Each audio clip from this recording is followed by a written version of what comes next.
नमस्कार।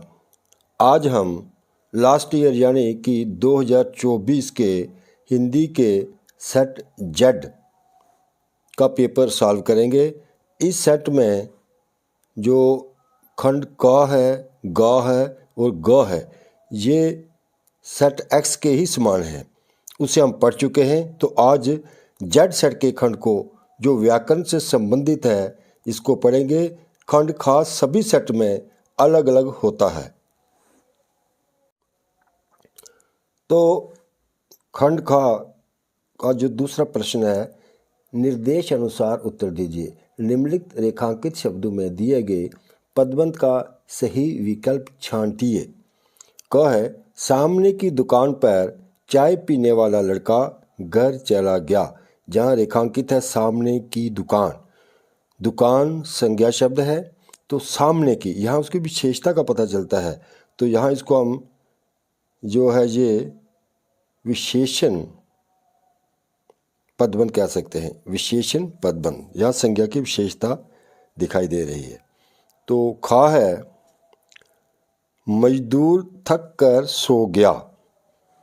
थक कर सो, सोना जो है क्रिया है और थक कर जैसे समझो कह सकते हैं विशेषता है।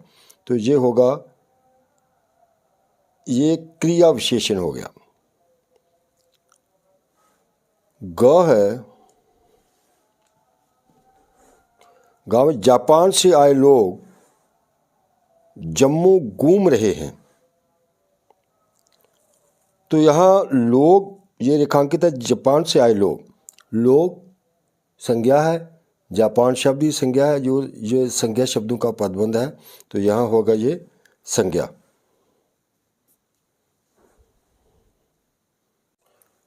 तो ग है, आपने मुझसे कुछ कहना है। आपने मुझसे कुछ, यहाँ ये अंडरलाइन है।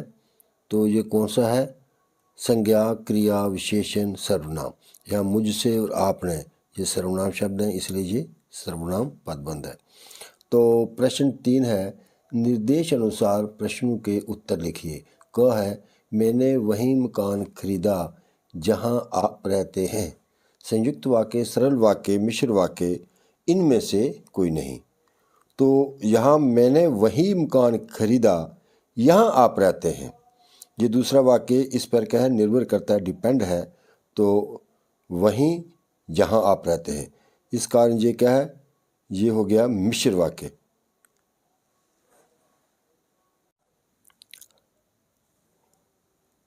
खा है, यहाँ आप रह सकते हैं या आपका भाई रह सकता है। सरल वाक्य, मिश्र वाक्य, संयुक्त वाक्य, इनमें से कोई नहीं। तो ये होगा, ये है संयुक्त वाक्य। जहाँ आप रह सकते हैं या आपका भाई रह सकता है, यहाँ 2 वाक्य हो गए हैं। ग है, मुझे कल दिल्ली जाकर परसों घर वापस पहुंचना है। इस वाक्य में थोड़ा सा कन्फ्यूजन लग रहा है कभी कभी कि जो देखने में तो जो एक वाक्य ही है, 2 वाक्य तो नहीं है।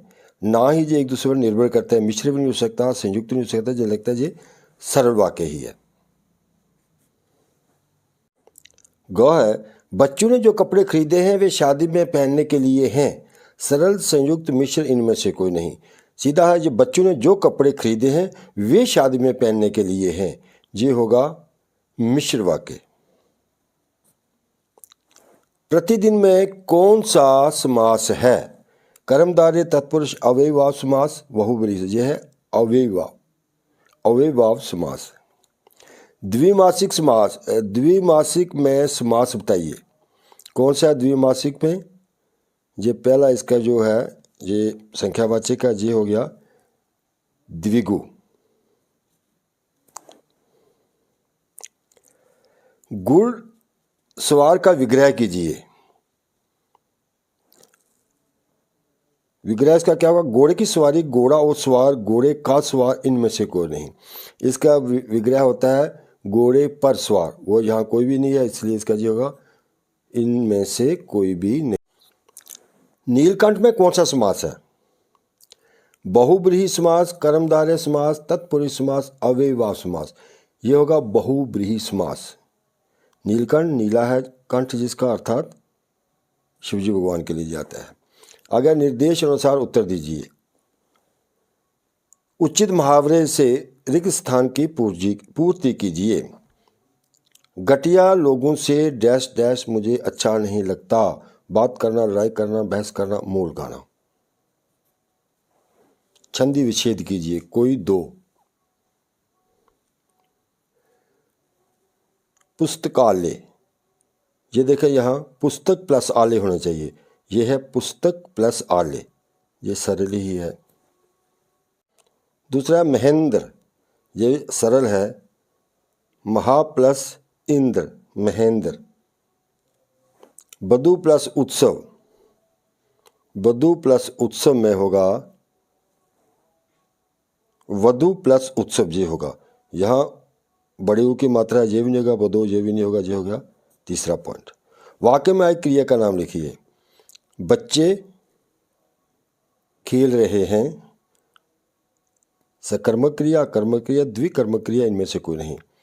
ये होगी आकर्मक क्रिया, क्योंकि बच्चे खेल तो रहे हैं लेकिन ये कर्म या क्या खेल रहे हैं, फुटबॉल खेल रहे हैं या वॉलीबॉल खेल रहे हैं, कुछ भी नहीं लिखा है, ये होगी आकर्मक क्रिया।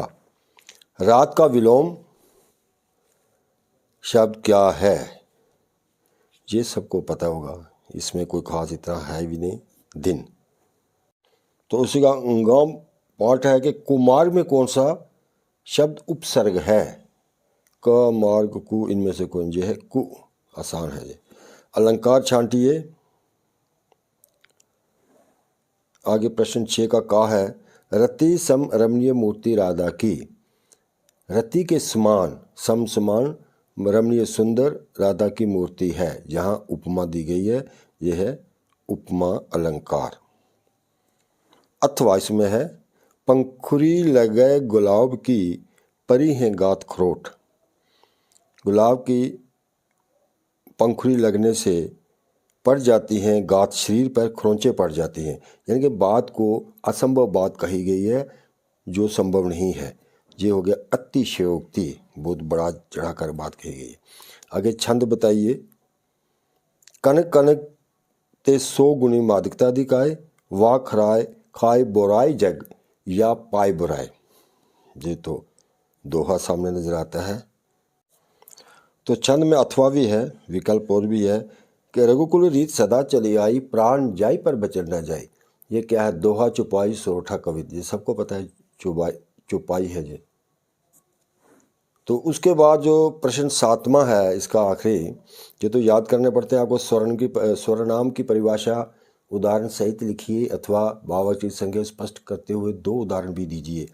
तो सर्वनाम ये तो पता ही है, शुरू से पढ़ते हैं हम कि जो शब्द संज्ञा के स्थान पर प्रयुक्त होते हैं उन्हें स्वरनाम कहते हैं, जैसे वह, तू, मैं। उसी तरह से भाववाचक संज्ञा जिन संज्ञाओं से किसी पदार्थ के गुण आदि का पता चलता है, जैसे कि चढ़ाई, मिठास, मधुरता, सौंदर्य इत्यादि।